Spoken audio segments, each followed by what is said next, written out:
Alright, to find this probability we can do one of two things. We can either directly find the probability of the unshaded region, or we can find the probability of the darkened region and then just subtract that from 1. And that to me is the easier way, but I'll show you both methods here. So let's do what I think is the easy way. If we want to find the probability of unshaded, or actually we want to find the probability of the shaded region. We're going to take the area of that shaded region and divide by the area of all regions, the whole big circle.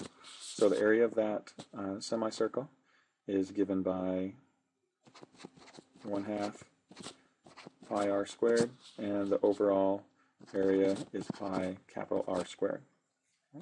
So if they tell you that the circle has a radius of 17, that's our capital R, and our semicircle has a diameter of 5. So if the diameter is 5, that means that 2r is the radius, so 5/2. And so this right here, this calculation will give you the probability of the shaded region. So the halves cancel. And so really what we're looking at is we're taking 1/2 of 25/4, and we're dividing that by 17 squared. So let's go ahead and take that calculation.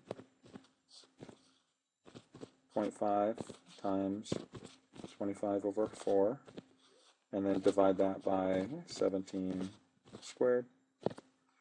Okay, and so here is your probability, 0.0108. And so if we wanted to know what is the probability of picking the unshaded,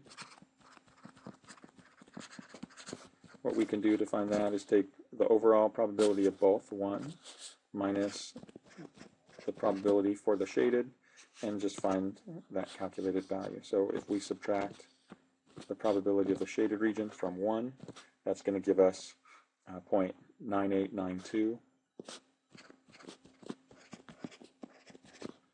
as the probability of randomly picking a point here that falls in the unshaded region. Okay, now we could have done this calculation directly using the following method. The probability of the unshaded region is going to be the area of the circle minus the shaded region divided by the whole area of the circle. So here we could use these same setups. We'd get pi r squared minus 1/2 pi r squared all over pi capital R squared. And so if we plug in the values for each of these, capital R again was 17, minus 1/2, we got this to be 5/2 all over pi 17 squared. So if we do this calculation right here, we should come up with the same 0.9892. So let's test that. So here is our calculation. In the numerator we take pi times 17 squared. We're then going to subtract 0.5 times pi times, and again this is 25/4. So there's our numerator. We're then going to divide this by the quantity